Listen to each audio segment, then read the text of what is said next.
Welcome to another episode of Marketing Matters. Today, Christie's going to be talking about the money to grow food and farm businesses on December the 9th, so stay tuned.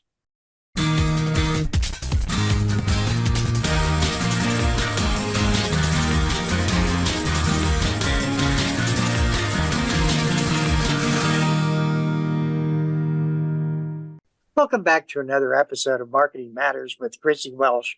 Christie Welch is a marketing specialist with the Ohio State University South Centers. Christie, it looks like you have an upcoming program that's going to be really intended for individuals and businesses and a farm that's growing food that will be very helpful to individuals. Well, yes, Patrick, and thank you for having me here today to share information about our upcoming Money to Grow workshop that's coming up December the 9th of 2023 here at the OSU South Centers. So as you know, Patrick, I work a lot with food and farm businesses across the state of Ohio, and many times we get questions about where folks can access capital or get money to help grow their existing business and take it to the next level. And so I've been getting quite a few of those questions over the last several months. So we thought it would be a good time to have this workshop to help people understand the different opportunities for access to capital.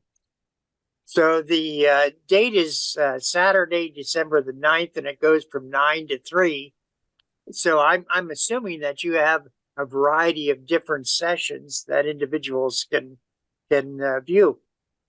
Yes, Patrick, we're really excited about the agenda we have put together. We will do a couple of different sessions, one being just like a grants 101 to help people understand how grants might be a fit for a project that they're wanting to do, where you find those opportunities, and then what's required to apply for some of those opportunities. We also have, in addition to that, we have many loan options available for food and farm businesses. And so we'll be sharing that information as well. So we have folks from the USDA Rural Development, Farm Service Agency, and a number of different service providers that can be a benefit and have opportunities for some of our existing food and farm businesses. Now, you had mentioned grants. Most individuals believe that grants are just a pool of cash that's given to you and you can spend on anything that you want. But I think the grants that you're talking about is a little bit more complicated than that. That's true, Patrick. You know, there's not just this big pot of money out there that anybody can dip into and do whatever they wish with it. I will say that being in agriculture, there are some opportunities for programs that might be a fit for a particular farm or food business. And so, of course, we'll be sharing information about how a grant might be a fit for a project that you're wanting to do on your farm. And we're really excited to have a couple of farmers that have received funding from USDA's Sustainable Agricultural Research and Education Program in the past.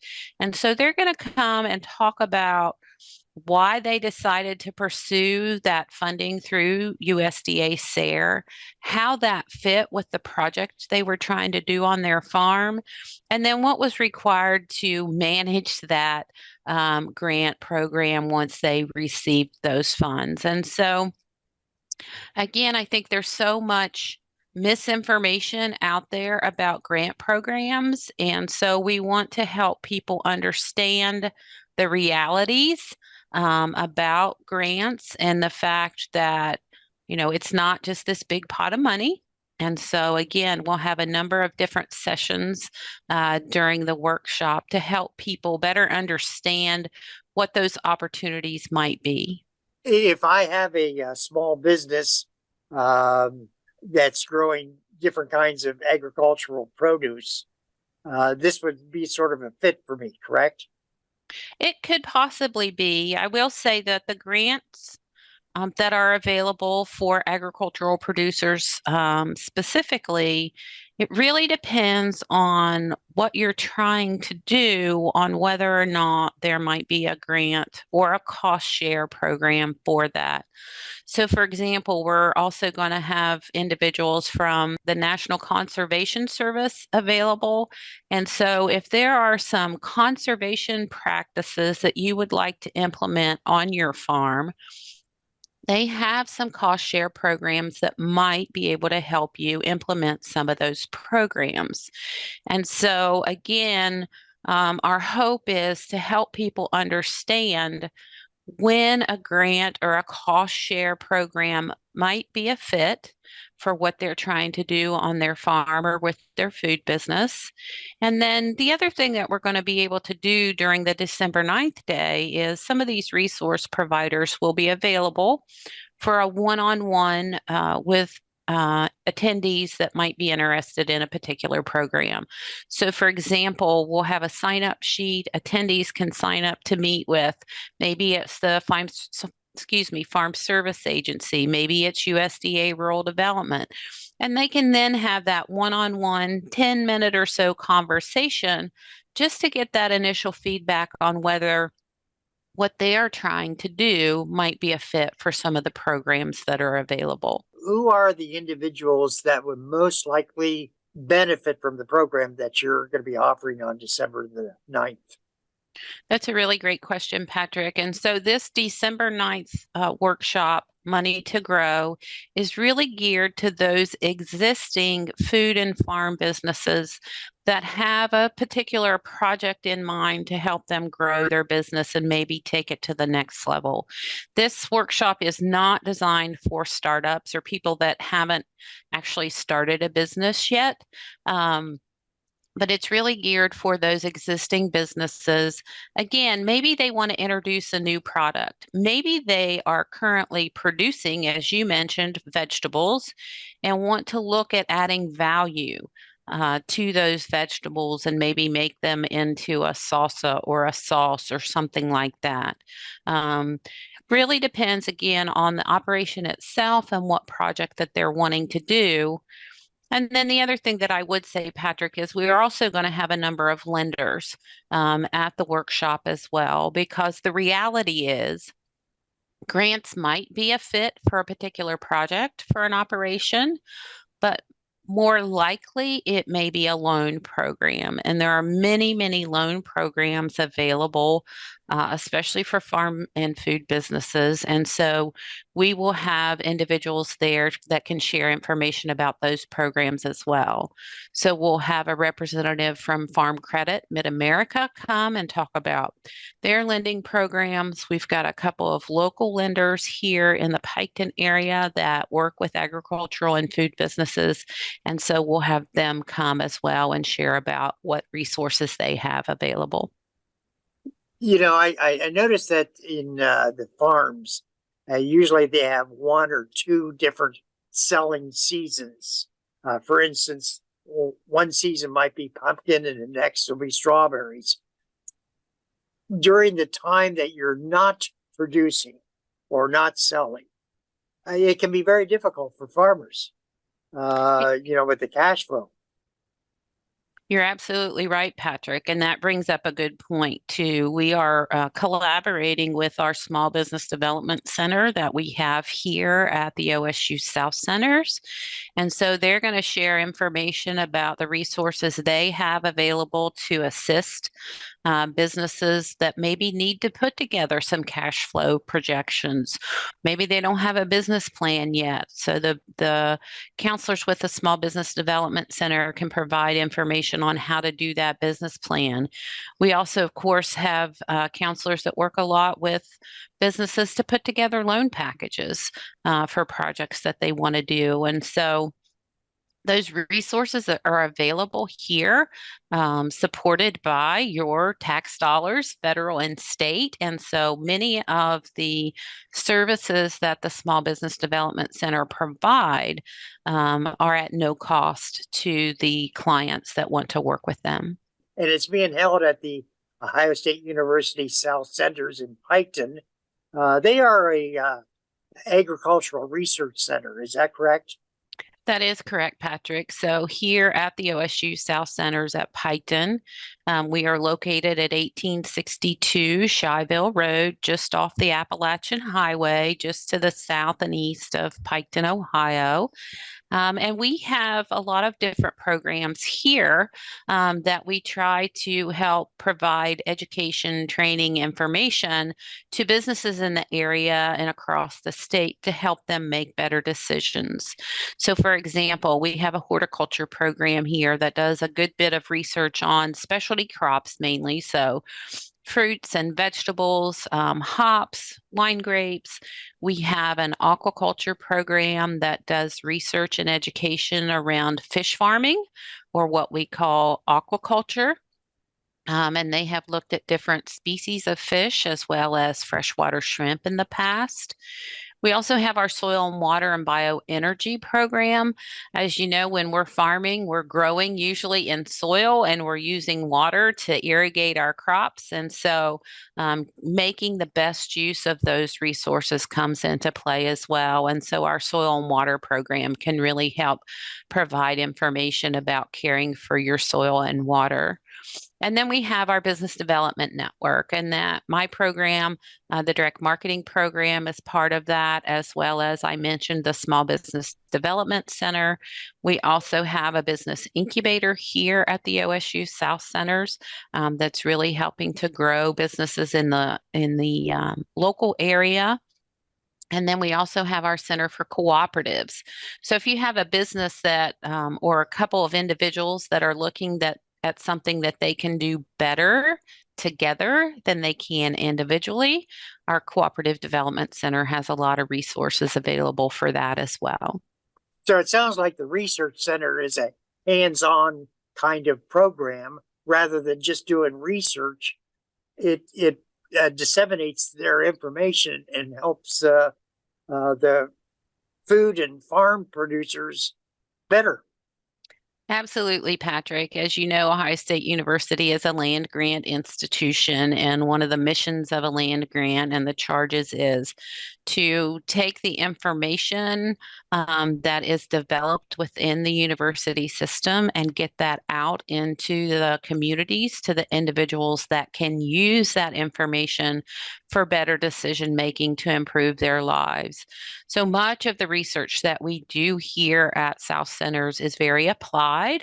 And so we can look at if a farm wanted to add a hop yard to their farm, they can come here and see the research that's been done about hops, because, you know, it's an investment, the plants, the trellising, and all those kinds of things. And so part of what we look at is, if there are mistakes to be made doing something first in this region, let us make those instead of individuals that might cost them a lot of time and money. And so it's a great opportunity for people to explore what are some of the options for this region.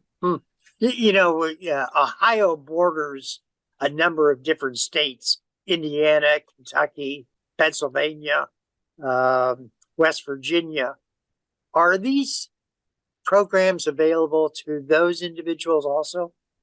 That's a great question, Patrick. And I would say that most of what we will be talking about on our Money to Grow workshop on December 9th of this year is really applicable across many states. Now, I will say that sometimes the funding is very specific to a county or a region or a particular state. But broadly, I think anybody could get a lot out of this workshop to help them understand what the opportunities are and how it might be a fit for their particular farm or food business. I know that you have a lot of experience in working with farmer markets. Mm-hmm. And usually farmer markets occur somewhere between May through October. What do farms do when they are not involved in the farming markets? Well, that's a great question, Patrick. And I will say that more and more we are seeing our farmers markets run almost 12 months out of the year. Actually, there are several that hold their market 12 months out of the year. And so through some of the work that actually has been done here at Piketon, as well as other places, there's a lot of season extension techniques, high tunnels, low tunnels, greenhouse production, aquaponics. The list just really goes on, that are allowing our producers to produce products year round in some instances, or almost year round. And then, of course, if we look at some of our protein producers, our cattle, our poultry, our pork, that product is usually frozen from the processor. And so that sometimes can be available year round as well. But I will say that those farms that are not actively selling at a farmer's market in what we would call the off season or in the winter, there's always something to do. There's equipment maintenance to do. There's planning of the next season's crop and how that's going to work. It's developing your marketing plan for the coming season, deciding on what market channels you're going to enter into for the coming season. So it's a lot of behind the scenes work that people don't realize that goes on. It continues year round. I noticed that on some of the commercials, some of the food stores make arrangements with different farmers in selling like tomatoes or certain kinds of produce, etc. Do you work with those food companies? That's a great question too, Patrick. We don't work so much with the companies, the buyers, but we do work with the producers. And so we have a training program called Market Ready. And so if a producer is currently selling maybe direct to the consumer at a farmer's market or a farm market, and they want to explore different market channels like selling to grocery stores or restaurants or schools, we can provide some information and education about the different business processes that are required to be able to enter some of those market channels. So we do have a Market Ready training coming up in January of 2024. And so that would be an opportunity as well for folks to learn more about different market channels. So Christie, suppose I acquired a 100-acre farm, and I want to put some kind of produce on there and be able to sell it at farmer markets or to different food buyers. What would be my next step? So, Patrick, that's a great question. And I think a lot of times it's one that's overlooked. But really, the first thing to do is to investigate what kind of soil you have, because some crops will grow well in some soils, then not so much in others. And so you can reach out to your local county extension educator. We have county educators in all 88 counties in Ohio. And so that's a great place to start to figure out what your soil would be good at producing. The other thing that it's important to do is really look at your resources. What do you currently have in terms of skills, knowledge, funding, equipment? All that goes into it to really figure out what might be a good fit for the piece of property that you have. And then the other thing that I always tell people is to try to identify a market before you ever plant anything in the ground. And I understand that can be a challenge because consumer preferences change. But if you can identify a potential market before you ever start the production, that's half the battle right there, because you don't want to produce something and then not have a place to sell that.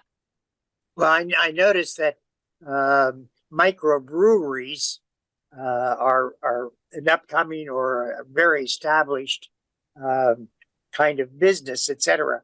So suppose I wanted to grow hops. What would you tell me would be my first, second, and third steps? So first is to go to that microbrewery, have a meal, taste some of their products, start developing a relationship with the owners of that microbrewery, find out what's working for them, find out if there are ways that you can remove some of their pain points. One of the things, and I am not a production expert, so please keep that in mind, but brewers really want specific varieties of hops for the different microbrews that they make. And so you really need to figure out what those varieties are before you ever order any plants and put them in the ground. And then you also need to think about quantities. How much could that particular brewery purchase from you? Can they purchase it at a price that will make it profitable for you to produce hops? And so I would certainly start there developing those relationships. The second thing I would encourage you to do is to join the Ohio Hop Guild, which is an organization made up of brewers all across the state of Ohio, and network with them and find out what's working for them. What are things that you could do to help you be successful? And then again, I would either work with your local extension educator or somebody that has the production experience and expertise to help you make sure that you order the correct varieties, plant them in the correct type of soil and in the correct manner.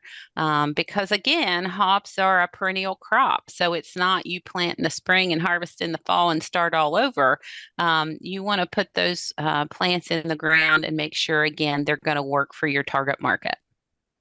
Let's suppose, Christie, that I and several other farmers, we have small farms. I primarily grow tomatoes. Another individual may grow green peppers, and another one some kind of pumpkins or something of that nature. But we just are not strong enough to have 3 businesses. We want to have one business. What are some of the recommendations you might give to us? That's a good question as well, Patrick. And so one of the things that I mentioned earlier was our Center for Cooperatives. And so cooperatives are a business model that might be a fit. It's really geared towards if you have 2 or more people that can more successfully do something than an individual could, a cooperative business might be a fit for you. And those can take the shape of marketing, they can take the shape of purchasing. There are many different ways that you can structure a cooperative to meet the needs of those goals that you have. So, for example, there was a cooperative here in Southern Ohio. A couple producers, pumpkin producers, were approached by a large retailer in Central Ohio and said, "We'd like to buy local pumpkins." Well, not one individual producer that was growing pumpkins had the quantity available to meet that market demand. And so there were 5 or 6 farm families that got together and formed a cooperative to supply pumpkins to that large retailer. So each family, they planned together. One family might have 5 acres, the other family might have 10 acres. But of course, they had to agree on varieties and quality standards and pricing and all those kinds of things. But by doing that cooperatively, they could meet that large demand where none of them could do that individually. So again, our Center for Cooperatives can help you work through some of those questions. So on December the 9th, Money to Grow, securing grants and loans for your food and farm business. What else would you like to tell the listening audience about the program and why they should attend?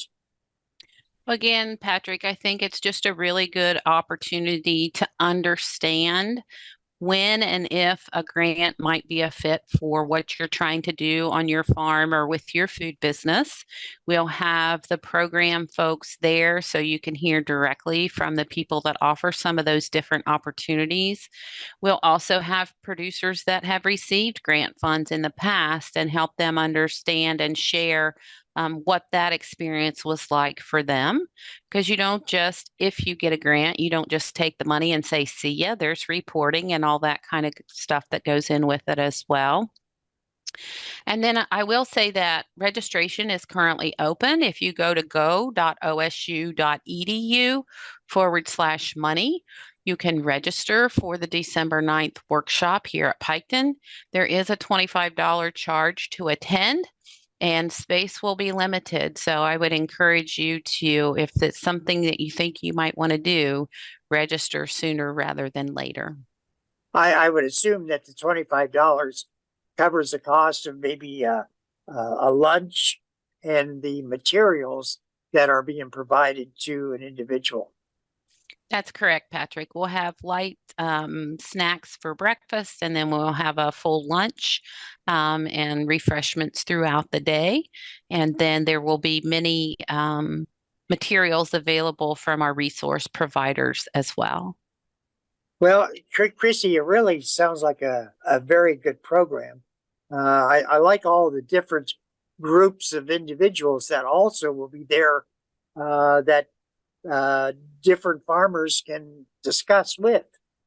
And for $25, boy, that's a heck of a lot of information for so few bucks. Yeah, this is a similar workshop we've done actually pre-COVID. It's always been very well received. And again, because we've been receiving a lot of questions from producers here over the last several months, we thought it was a good time to offer this again and provide that education and information so that people understand when an opportunity might be available for a grant, when it makes more sense to look for a loan, and how to grow their businesses to the next level. So, Christy, how can I get in touch with you if I have any further questions or I would like a one-on-one consultation with you? That's my contact information through email is usually the best, Patrick, and my email address is Welch, WELCH .183 at osu.edu. And I'm happy to talk with folks and provide whatever information we can. Hey, we're talking with Christie Welch. Christie Welch is a direct marketing specialist with the Ohio State University Cell Centers. Christie, great information. Thank you. Thank you.